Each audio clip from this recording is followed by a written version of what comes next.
नमस्कार दोस्तों, स्वागत है आपका मेरी एक और नई कहानी में। रसोई से आ रही आवाज़ से नींद टूटी। अभी 6 ही बजे थे। पता नहीं मौसी को भी इतनी सुबह रसोई में क्या काम रहता है। मनीषा अभी उठने के मूड में नहीं थी, लेकिन वो जानती थी कि अभी मौसी आवाज़ें देने लगेंगी, इसलिए खींचते हुए उसे उठना ही पड़ा। मनीषा और अनुज की शादी को 3 साल हो गए थे। मनीषा माँ बनने वाली थी। उसे 7वां महीना चल रहा था, इसलिए उसकी देखभाल के लिए अनुज ने मौसी को विशेष आग्रह से अपने यहाँ बुलाया था। मनीषा की माँ लंदन में छोटे बेटे के पास रह रही थी और उसके परिवार में ऐसा कोई नहीं था जो ऐसे समय में उसकी देखभाल करता। अनुज की माँ का देहांत 10 साल की उम्र में हो गया था। पिता ने दूसरी शादी नहीं की, लेकिन स्वयं को काम में उलझा दिया था। अनुज को तकलीफ ना हो, इसलिए उसे अपनी साली अलका के पास भेज दिया। मौसी व मौसा के स्नेह और उनके बच्चे सुधा व वैभव के साथ खेलते हुए अनुज अपने सारे दुख भूल चुका था। पढ़ाई पूरी कर अपनी योग्यता के बल पर उच्च पद पर आसीन भी हो गया और पिता के पास लौट आया। दोनों पिता पुत्र बेहद खुश थे, लेकिन 6 महीने के बाद ही पिता का भी देहांत हो गया। मनीषा से अनुज ने मौसी की सहमति से ही प्रेम विवाह किया था। मनीषा एक सुलझे विचारों की लड़की थी। उसका स्वभाव भी अच्छा था। अनुज अपने आने वाले संतान को लेकर चिंतित था, इसलिए वह हर पल मौसी को अपने पास रखना चाहता था। वैभव जोधपुर में था और सुधा कानपुर में ब्याही थी।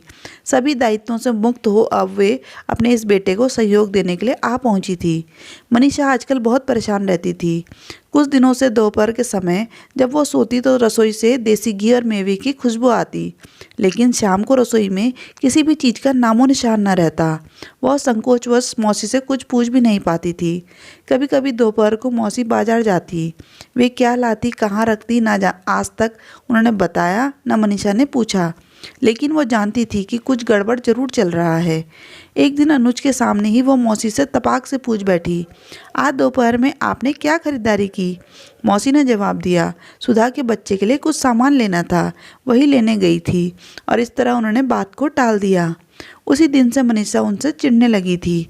एक दिन डॉक्टर के पास से लौटी तो देखा मौसी स्टोर रूम में थी। काम वाले ने बताया कोई आदमी आया था, लकड़ी की बात हो रही थी। मनीषा गुस्से से भर उठी। अब घर के सामानों की भी खरीद फरोख्त शुरू कर दी गई है। हे भगवान, मैं क्या करूं? इन सब बातों से मनीषा का स्वास्थ्य भी प्रभावित हो रहा था, लेकिन शक का कीड़ा उस पर पूरी तरह से हावी हो चुका था। वह किसी भी तरह मौसी को गांव वापस भेजना चाहती थी। सबसे पहले उसने एक आया की व्यवस्था की। अब वो मौके की तलाश में थी। संजोग से सुधा का फ़ोन आया, जिसे मनीषा ने ही उठाया था। सुधा ने बताया राजीव बाहर गए हैं और उसकी तबीयत भी ठीक नहीं है। अगर माँ 10-15 दिन के लिए आ सके तो। बस मनीषा ने इस मुद्दे को इतना बढ़ा दिया कि हम अपने स्वार्थ के लिए मौसी को नहीं रख सकते, सुधा को उनकी ज़रूरत है। इस तरह की कई बातें उसने कह डाली। एक तीर से 2 शिकार हो गए। वह महान भी बन गई और उसकी समस्या भी सुलझ गई। मौसी के जाने के बाद ही आया को देख अनुज कुछ कुछ समझ गया था, लेकिन बोला कुछ नहीं। नियत समय पर मनीषा ने एक सुंदर बेटी को जन्म दिया। 4-5 दिनों में वह घर आ गई। अब आया को रात में भी रुकना था, इसलिए उसे मौसी वाला कमरा साफ करने को कहा। वह पास वाले कमरे में आ गई। अभी उसे और बच्ची को 1.25 महीने इसी कमरे में रहना था।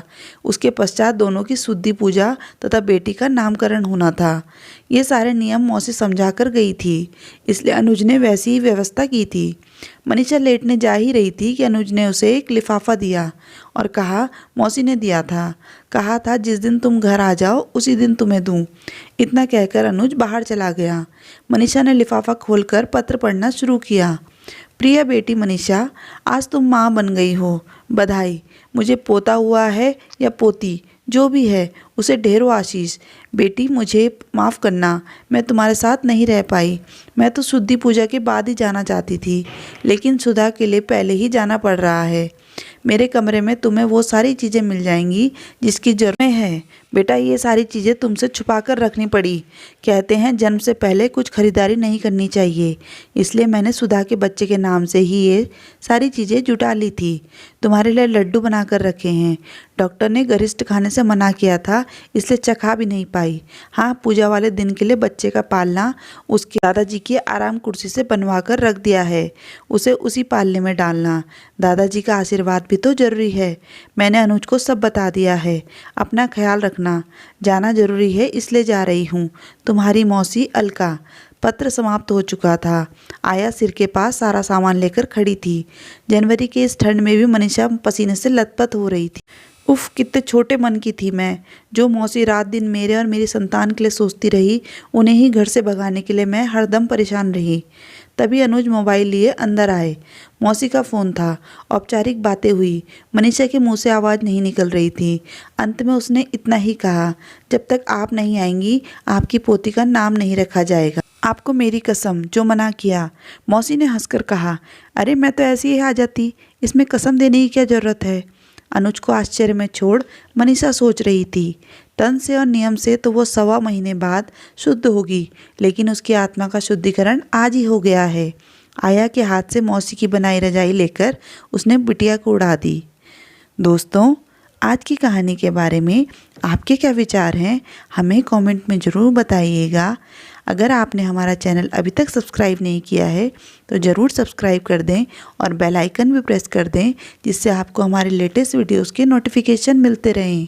कहानी पूरी सुनने के लिए धन्यवाद।